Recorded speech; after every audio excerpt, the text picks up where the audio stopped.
Before we get started, I just wanted to let you know that we will be recording this session. So Sandy, whenever you're ready, you can go ahead and start recording. And this will be on the Diversifying Your Funding page on the Advance website, and we'll send out a link to the recording as well as the slides after the session. So thank you so much for joining us. I am Hannah Yohalem, the Assistant Director for Research Strategy and Programming in the Faculty Research Development Office. And I'm co-presenting today with Anlo Schmidt-Olivier, who's the Research Translation Officer in the Office of Research Translation, Innovation, and Partnerships. And both offices are under the Vice President for Research. Sorry, that was quite a mouthful. And we are doing this session today as part of our Research Success Series, which the Faculty Research Development Office does with Advance at UNM every semester. So this is part of sort of our more explicit focus on diversifying research opportunities given the current funding landscape. But of course, we will actually be talking about an opportunity from the National Science Foundation. So it is a federal opportunity, but it's a new one that we thought was really exciting and wanted to share with all of you. All right, so we have a pretty short and sweet, straightforward agenda. We're going to talk through the funding opportunity, requirements, what the funding levels are, review criteria, then pause and give us time to answer any questions about the specifics of the opportunity.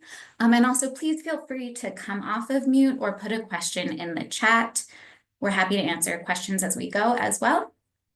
And then Anlo is going to talk about some strategies for alignment. So really turning the review criteria around and saying, like, what are some important things to think about so that you are meeting the expectations? And then we'll have a larger Q&A and call it a day. So this is a new opportunity. It was just posted a few months ago. And it focuses on real-world applications within any area of STEM that solves problems for consumers, industries, or government. So it really should be driven by the needs of the public.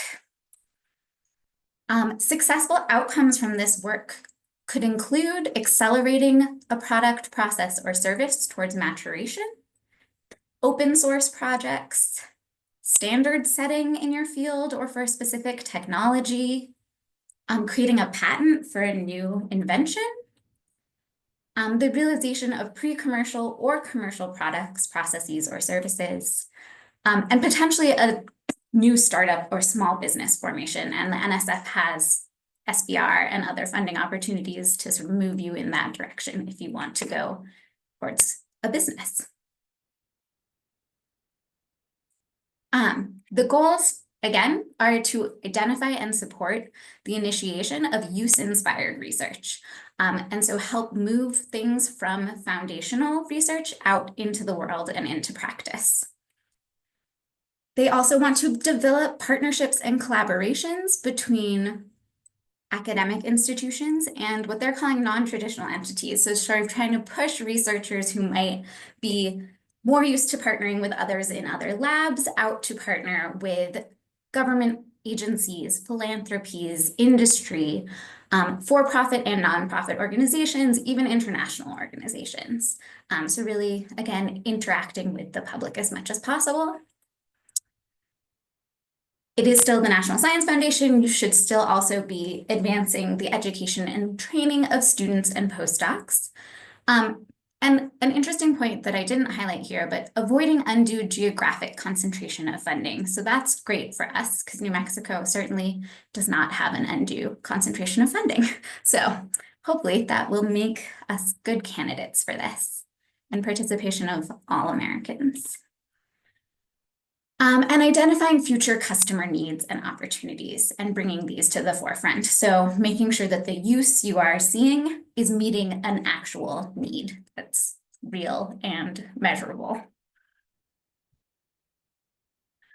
So some of you on the call might be familiar with an older NSF opportunity, Partnerships for Innovation, which funded similar work, but was more about partnerships and definitely at a more advanced stage for those programs. So what's new with this one, so they've closed PFI, so you can't apply for that. Instead, you would apply for TTP, Translation to Practice. And this new one has 3 tracks: Explore, Translate, and Partner. So the goal is that researchers can have more flexibility to strategically join the track that's best suited to the technological maturity of your work, so that you're not sort of forced to move things through faster than you're ready to. So what do these 3 tracks look like? So the first one, Explore, is to initiate use-inspired high-risk research. So it's for very early translational activities, maybe just starting translational activities. And you have to have an active NSF award. So this Explore is supplemental funding. It is not a new proposal. It gives you 2 more years on your existing project to move it towards translation and use. Eager, Rapid, and RAISE awards are not eligible for the supplemental funding. And then the more advanced 2 tracks are Translate and Partner. So middle and higher tier, pretty clear. So Translate expects more mature ideas where you're starting to iterate and improve on solutions that you've already identified. Should be at an intermediate development stage. You don't need to have NSF funding for that work or any other work. So it is a standalone award. You can apply for it without having had NSF fund anything related for you before. And you do have to participate in their I-Course program, which I will explain in a minute or 2. And then the partner track, just one step up. So you're starting to think about strategic partnerships for broader impact with a focus about bringing things to the market to meet community and market needs. You are advancing translation. You're perhaps already at the point of scaling. And again, similarly, you don't have to have this work funded by NSF previously. You will need to get I-Corps training. And a partnership is required for this track. So you can partner with other organizations for Explore and Translate. And I think especially for Translate, it's encouraged. And it is required for partnership. And it has to be at least one non-academic entity. So you can have multiple partners, and some of those could be other universities, but at least one of them needs to be industry, government, for-profit, nonprofit, somebody not at a university. So I-Corps is actually a really excellent additional program that NSF runs. It's a 7-week experiential program that helps recipients gain entrepreneurial skills and mentorship to reduce the time it takes to bring technologies from the lab to practice. So again, this whole program is trying to more explicitly acknowledge that people who are incredible at lab research might not be that great at thinking about translation, and to sort of provide strategies and frameworks to help you get better at that. So it's not required for the supplemental Explore track, but it is required for the other 2 tracks. There's an additional $50K that can be added to your award for this, so travel and housing during this period. And again, goal is to help you accelerate your work out into the field. If you've done this, if it was required on another grant or you opted into it in some other way in the last 2 years, it can be waived.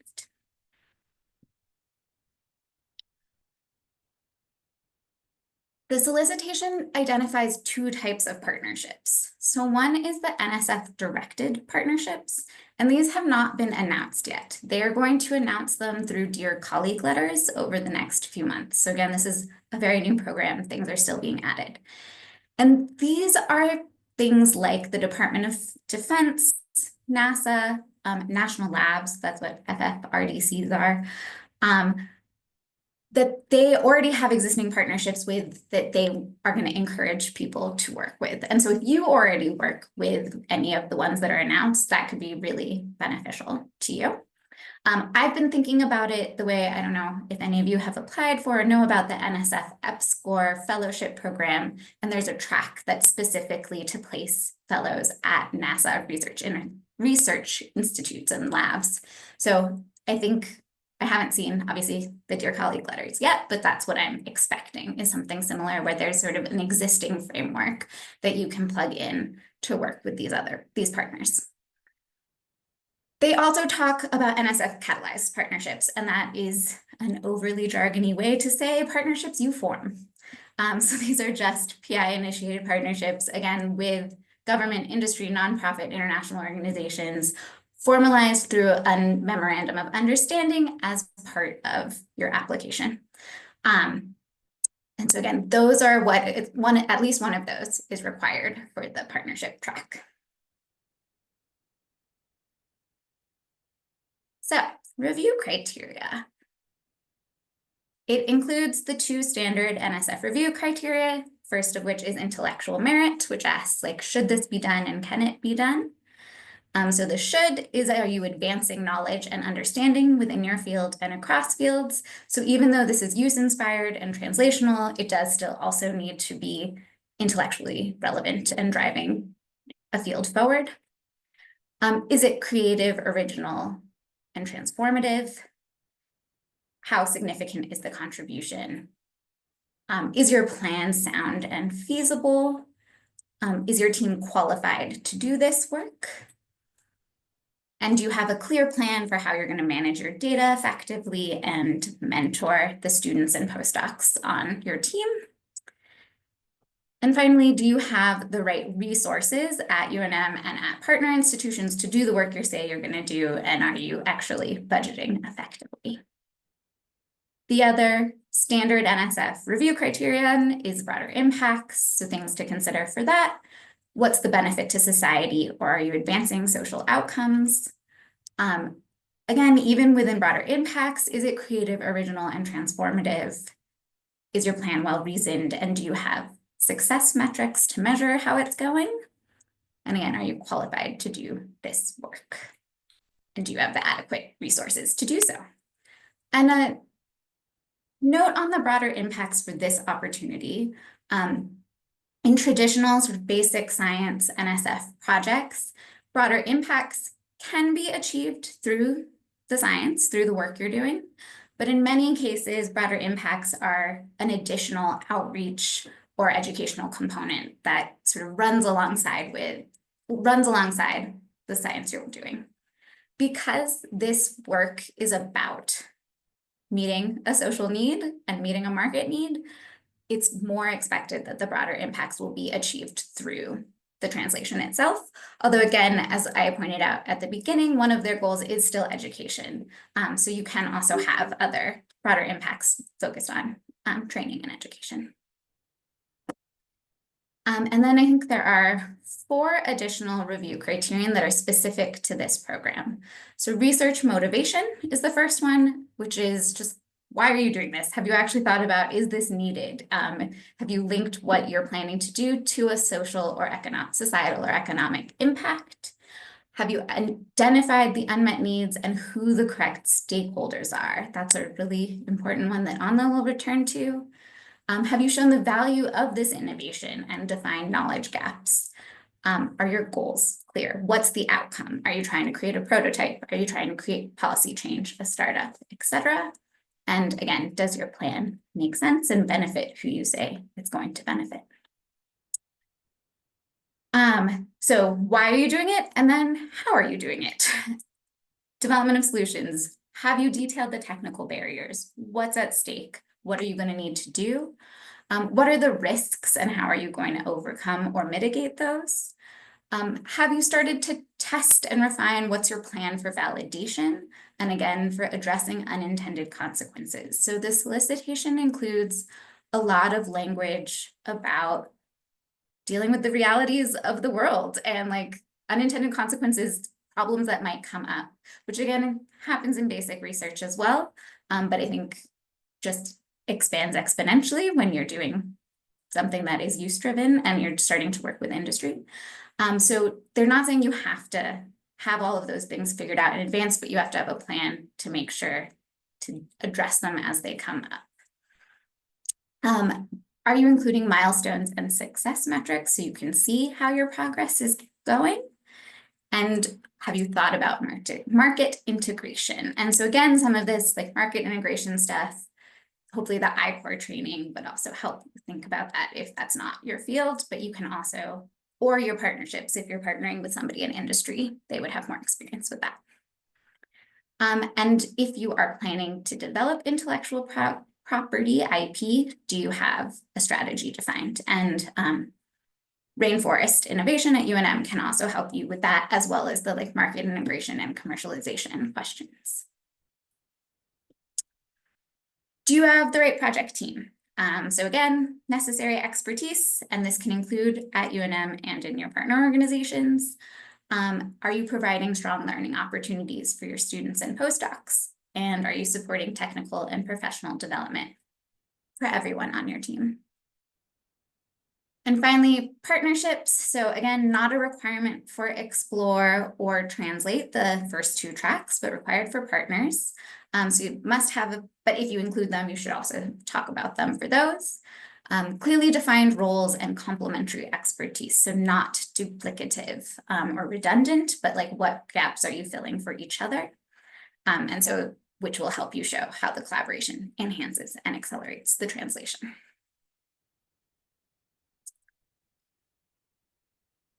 So here are the nuts and bolts for the 3 tracks.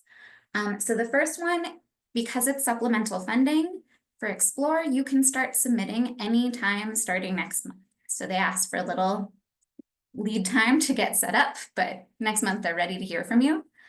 The maximum you can ask for that is $600,000 for an additional 2 years, so 24 months.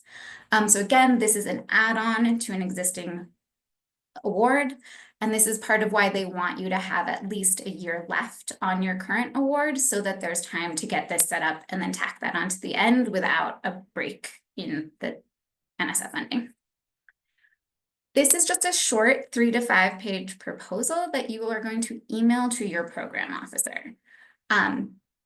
If the program officer says, yes, this is competitive, we are interested in receiving this, then you would submit the exact same document, the same 3 to 5 page proposal through research.gov. So when you are first emailing it to your program officer, you can do that directly because you are exchanging ideas. But then once it gets put in research.gov, that will need to go through an OSP review. The other 2 tracks, Translate and Partner, are standalone typical awards. They would be set up as a new award. Again, you don't have to have had NSF funding to apply for them. So the Translate one is for $1,200,000 maximum. It's a 3-year award, traditional 15-page proposal through research.gov, and same for the Partner one, but it's $2 million max and 4 years, 48 months. And we will share, again, we'll share these slides. So, and it's also all in the solicitation as well. So there's no limit at the institutional level. This is not a limited competition.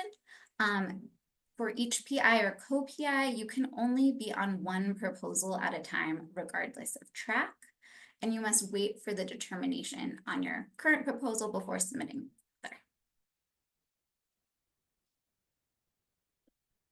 Again, this is an institutional award. UNM would be the applicant, and we are eligible as an institution, but the PI must be either a tenured or tenure track faculty member or have a primary full-time paid position in a research or teaching role. So research faculty would qualify. Other key points, you don't have to go through them in order. You can jump, if you are already working on translational work, you already have some partners lined up, you can jump straight to the partner track. Or if you have an existing award and apply for the Explore supplement and things go really well, you can have the supplement and then apply for the partner track right after that without going first through the Translate track. And this solicitation has one of the most detailed project descriptions I've ever seen in an NSF proposal. They have many questions. They have so within the 15-page limit, recommend like 2 pages on this section, 2 pages on this section with like half a page of questions and topics for each one. So again, I think they're really trying to help guide people into this new field, into translation, who haven't really thought about it before. So really follow the instructions, use what they're giving you to outline your work. I think it will hopefully make writing the 15 pages very easy. And they say to do them in the order as presented in the solicitation. So you don't even have to think about how to organize your proposal. And that is it on the details of the opportunity. So I'm going to stop sharing my screen for a minute and open it up for questions before we keep going. Yeah, Ricardo. Hey, thank you for the description of the opportunities. The one that fits me the best is the Explore one. So it is also like super convenient to only have to write 3 to 5 pages. So I'm really interested in that. And I really love the idea of just sending an email to a program officer who can, then take a decision and streamline the process. So thinking about that, I have 2 grants that are expiring, one in December, another one in June. And I think the 2 of those have opportunities for me to explore these funding opportunities. So the first question is, would it be okay to apply to 2 different programs? Because I have the grants in 2 different programs, so I would be talking to 2 program officers. And the question could be a little better informed if I disclose that one of them is based on the development of something that is more like a database, and there is a website associated with it.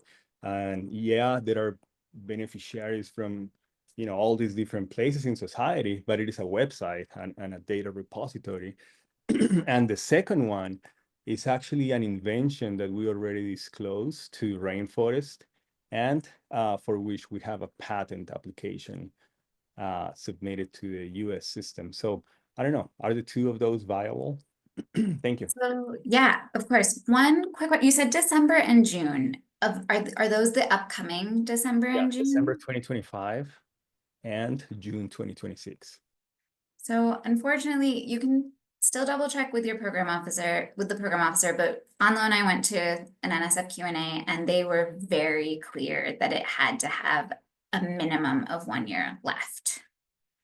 And a lot of people asked about projects that had less than a year left on the award. And I don't know if a no-cost extension, if you could get a no-cost extension.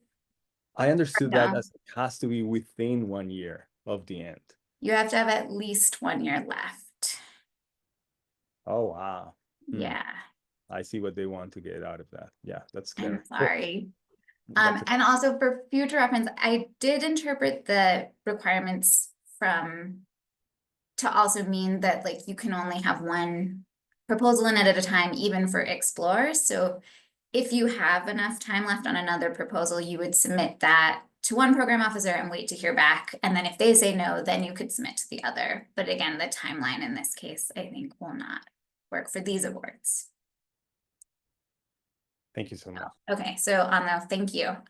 That is copying and pasting from the online Q&A we attended. So no cost extension wouldn't help in your case either. Sorry about that. Yeah, Tanmoy. Yeah, so I was wondering, in the exploratory phase, the one which has 3 to 5 pages, since we would have a parent grant, and that parent grant itself has, of course, it's a potential, there's exploration there too. How different does it have to be, and in which line? Like, let's say I proposed in my parent grant that I'll build something, and now in the exploratory phase, what is that extra? Like, what am I like?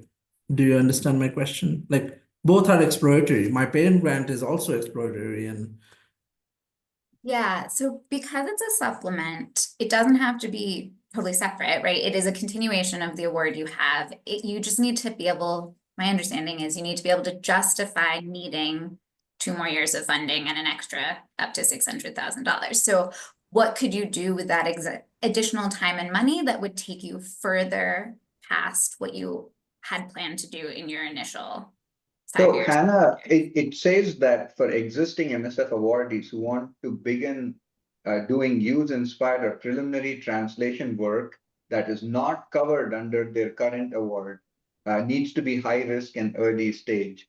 So I think that the distinction, Tanmay, is that what you did was fundamental science, but this has to be more translational research that is specifically not covered under your fundamental research grant.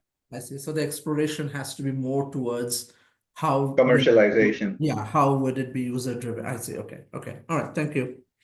Thanks, Gunny. Yeah, Tara. Hi, thanks for doing this. This is very helpful and timely. I had a couple of questions. The first was, I know there's only some types of grants that are eligible for extension through the Explore track. And I figured people asked this in the NSF webinar. So my questions are career grants eligible for extension, and how about NSF EPSCoR? I think the only limitation that they provided were eager, rapid, and raise. Yeah, I think that anything else should be. Including EPSCoR? Yeah. Yeah, Okay. they didn't mention EPSCoR as not being eligible, so I don't see why not. And I don't think anyone asked in the webinar. I think both Career and EPSCoR are eligible from what I know. Yes, so someone asked that during the webinar, and NSF Career Awards are eligible for the Explore track. Okay, wonderful. Thank you. And then I also wanted to ask again something that Ricardo asked, which was, is there a limitation to the number of awards one person could have as PI, co-PI, something like that? So my interpretation of having to wait to apply, you could only, the language is about solicitation and you can only apply for one at a time. I sort of assumed that then meant that while you had that award, you were not eligible for others, but I don't know, Anlo, was that addressed in the Q&A? Let me Control F. And we can also write that, if it's not clear, we can check. I But yeah. think, yeah, I think specifically I have a question about if you're on a multi-person, a multi-PI grant, and you're also supposed to also have a sole PI. Do you have to like tell the multi-PI grant, I'm sorry, I'm going for this with my sole PI, you guys can't? I think that'll probably be relevant to lots of people. So. Okay, yeah, we can look into that. I will say, so one thing they did say in the webinar I attended was that there is preference for the Explore supplements for more single PI, smaller grants, not just single, they could be multi-PI, but like ERC's big center awards are not who they're looking to give Explore grants to. Okay, thank you. But yeah, we can double check about being a co-PI. So you'd probably be, multi-PI on one and then Yeah, lead like a your own. lead PI on one, co-PI on the other. Is that looked down on? Is that allowed? That sort of thing. Okay. So Hannah, I think you have to be PI. I think that's what I heard from the grapevine. I can verify that, but I think a co-PI is not sufficient. Is not sufficient. Like to when they the say that applicant. for TTPE, you have to be PI of record on an active NSF research grant with greater than or equal to one remaining year. If you're only listed as a co-PI or a senior personnel on someone else's grant, you cannot lead a TTPE proposal of that award. That's the notes that's my notes from a meeting that I attended. So that's the catch there. You have to be the PI. Yeah, I think Tara's question, and correct me if I'm wrong, Tara, was could she be the lead on her own for when she's a PI and be a co-PI on one where that lead PI applies for it? Would that? Yeah, that's my question. I would think so. I would think so. I think so too, but we'll verify. There's, the yeah, other- at the end of clar- section, sorry, yeah. Sorry, the other Unclear in clarification was that I think, I forget who brought up that question, but you know, that it's only 3 to 5 pages. It's only 3 to 5 pages that you have to write to your program manager. If you get the green light, you have to do a full submission after that. So it's not a 3 to 5 page proposal. You got a big proposal that No. Gunny, I don't think that's true. I think what you get submitted into research.gov is the same 3 to 5 page document for Explore. I'll verify that too. I can ask, because I was talking to my EBSCOR program manager, and that's the impression I got. But I can check. Okay, yeah, Tanmay. If you could share that screen one more time, there was a spreadsheet type of, or there were like tables done. I think that had the 3 to 5, and then okay, maybe I'll ask you my question. So in this 3 to 5 pages, I mean, since it's a new format, and I guess there's nothing to go back and look into as in what is a good format for writing such a grant. Do you know how much of effort should we pour into this as in to go for the next track and the following track? I guess they would want to fund something which would eventually translate through the rest of the 2 phases, right? So how much of that should we put into these 3 to 5 pages? Yeah, here, I'm gonna copy. So what I just put in the chat first was what I think is all that it says about the submission for the Explorer. So again, is where I think it is just the 3 to 5 page document, but we'll double check. And this is what they say should be in the 3 to 5 page document. So again, it's sort of a scaled down version of what they're asking for in the whole solicitation for the bigger awards. I think you can, yeah, obviously the long-term goal is that you take something from an exploratory phase into an actual development phase, but going through each of the tracks is not required. So again, I think it would be more of a big picture, what's the long-term goal, and less like this is how I will make it into a translate and this is how I'll make it into a partner. And do we know like how many they are likely to fund such, or is there a number to that? Like how?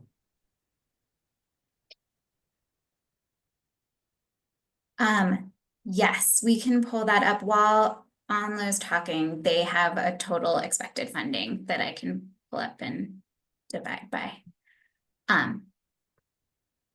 Thanks, Gunny. Yeah, so right after that, though, then it says if you get approval, you submit that 3 to 5 page thing through research.gov as a supplemental request. Okay, So, yeah, that's what tripped me up. I thought the request was I'm still confused. Must provide a 3 to 5 page description of the future activities to their PO via email and gain approval via email before submission of the proposal. So that's where I'm anyways, I'll figure it out and get okay, back. yeah, we'll double check, but yeah, this language, sorry, it's so small. I don't know. Is it only me, Gunny, or maybe everybody is thinking that we shouldn't email the PO on our first email a 3 to 5 document, right? We should just first email asking, should we even submit 3 to 5? Yeah, probably. I mean, I'm sure you have a great relationship with your program. Give them a call and see, yeah, sure. Yeah, and you can also talk to, there are program officers specifically assigned to TTP as well, who are they're covering all of the NSF directorates, so they're also available for conversations. Great. Any more questions on the solicitation itself? Yeah, I think Hannah number 2 got it, provided the clarification. So that makes sense. My thought was I got confused because it said that you get the approval, then you submit the proposal, and I just assumed the proposal was a regular 15 pager. Yeah, okay, got it. It's a short one, and that's true of most NSF supplement requests. So this is following sort of the traditional NSF supplement Got it, got it. model where it's a shorter proposal. All right, so Anna's going to talk about some strategies, which again is similar to what we've talked about in terms of criteria, but turning it around for things for you to think about. Yeah. Okay, can everyone hear me well? Yes. Yeah, perfect. Okay, now that Hannah gave you a good overview of the funding opportunities, we're going to talk about strategies for aligning your proposal with the solicitation. So the review criteria and project description sections of the solicitation are incredibly detailed. So we did the reframing of these two sections, and you can use them, return to them, or create an outline based on them. Oof, I don't see the arrow to go to the next slide. Okay, so first, align your research and innovation with real world needs.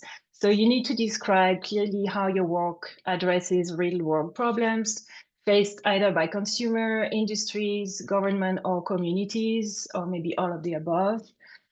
So you need to ask yourself this question, right? Why is it needed? You need to explain why the translation of your innovation and research matters. Are you meeting an unmet needs? So you need to identify the current gaps your solution addresses. Who are the stakeholders? So define who's going to benefit from your innovation. Is it the consumer, the industry, government, communities, all of them? What value are you bringing? Is it societal and or a market value of your innovation? And how is your innovation unique? How is it standing apart from what already exists? And how do you distinguish your innovation from the current products? And if it's transformative, I think it's even better. Then you need to define your translation path. So you need to outline your process map and explain how your research will move from theory or lab-based discovery to a practical application or applications. So you can include steps like proof of concept, but this one would be for the explore track only. For the translate and partner, they are expecting you to be further down the line. So proof of concept would be early validation studies. You demonstrated the feasibility of the approach, and you have preliminary data showing translation potential. Prototyping is when you build and refine your product innovation. That's going to be inside the lab, and it's showing feasibility. Validation is when you prove your innovation or translation meets requirements and works as intended. Pilot testing is when you try it outside of the lab with real users in a real environment. Standard development will help you build credibility and ensure integration with real-world systems. It ensures safety, compliance, and quality. Then you have to decide between open source implementation and or IP protection strategy. You can have a hybrid model. But an open source implementation, it's still considered translation by NSF because it's dissemination of your science. It can help build early adoption and community scale and enables rapid feedback, transparency, and trust. Sorry, I have a window going over my slides.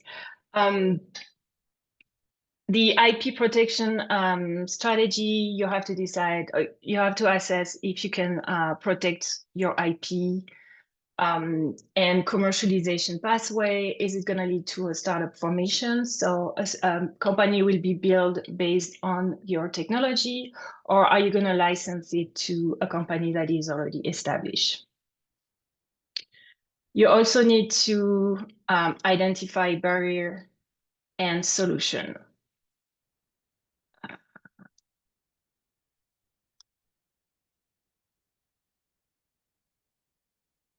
Sorry, the Zoom window keeps popping and I don't see what I need to see. Okay. So you need to address the technical, regulatory, and market barrier before you can successfully translate and deploy your technology. So you have to be realistic here, and you have to show that you have the ability to anticipate, assess, and mitigate risk. So that can be safety risk. Does the innovation perform reliably without harming user, patients, or the environment? Is it scalable? Can it be produced, deployed, or adopted at a larger scale? Integration and compatibility. Is it going to work with existing systems, supply chain, or infrastructure? Is it compliant, or are there laws, standards, or policies that must be met before the innovation can be deployed? Costs, can it be affordable for the customers while still being viable for producer? Timeline and sustainability. So you need to have realistic milestone for development, translation, and adoption. And is your solution, is it gonna will it remain viable over time? And that can be from an environment, economic, or operational standpoint.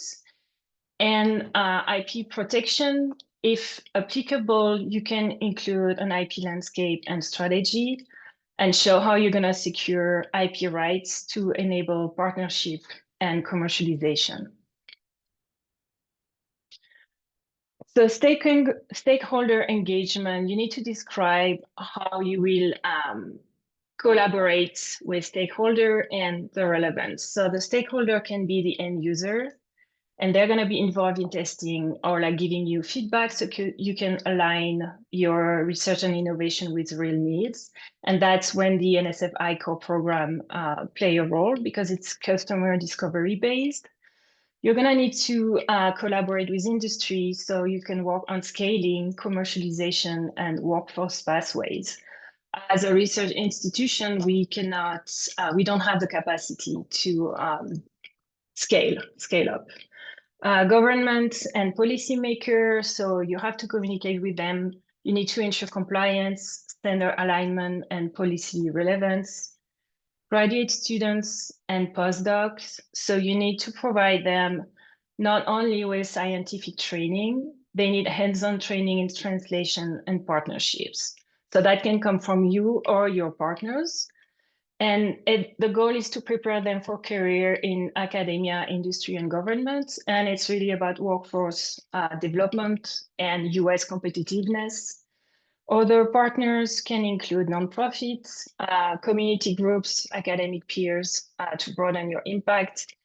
And last but not least, the public. So how is your research innovation will improve STEM education and enhance public scientific literacy? So you need to highlight the broader impact of your research and innovation, and you need really to emphasize how your work contributes to the public benefits. Whether it's the economic development, you might drive innovation, create jobs, and increase competitiveness in the US. Could be public health. Is your innovation improving safety, wellness, and quality of life? Is it sustainable? Is it supporting environmental resilience and resource efficiency? Are you improving national security? Are you strengthening resilience and technological leadership? And STEM education, are you training students and postdocs so you can grow the future workforce? So there are several unit offices that can help you with your proposal, but please reach out early, no one like last minute requests. So you can contact University Library to get help with your data management plan. There is a new faculty, Margot Gustina. She started recently and she's very enthusiastic about helping people with their data management plan. If you think you have an invention or you need help with commercialization process, reach out to UNM Rainforest Innovation. It's the Tech Transfer Office, and economic development arm of the university.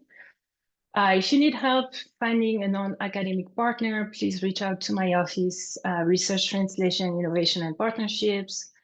Jim can help you with foundation. I can help with industry partner. I have a background also in tech transfer office. So if you need any help filling out the disclosure form for Rainforest, or you're not sure if you already have something that could be protected, I'm happy to talk with you.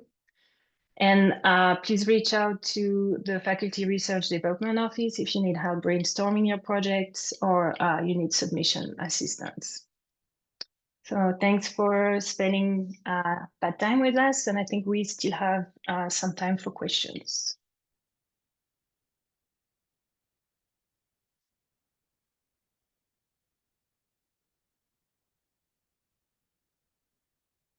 One quick thing, I realized it was on a slide, but I forgot to say it. The upcoming deadlines, it's the third Tuesday in January, May, and September. So the upcoming deadlines are January 20th, May 19th, and September 15th.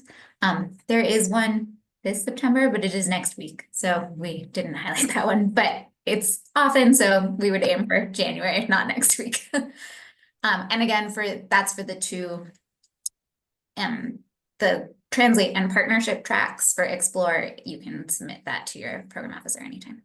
So Hannah, if we have something that's precisely at 1 year from end, then does it make sense to send it out next week because it's only 3 to 5 pages?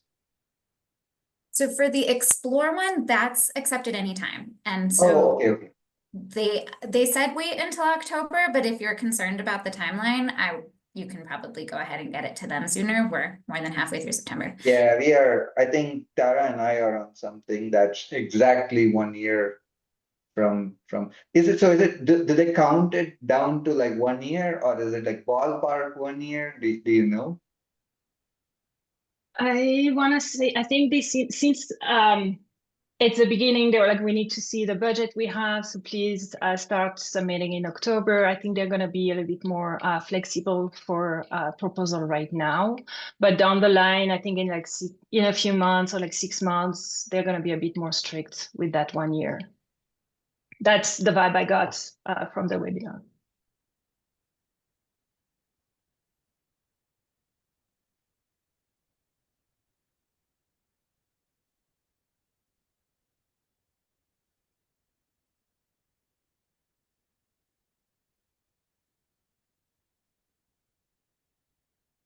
I just put our direct emails, but again, the links that were earlier and that we'll also share with the slides are for all of our various offices support request forms. But you can also email us and we'll point you in the right direction. Awesome. Thank you so much. I'm going to stop the recording.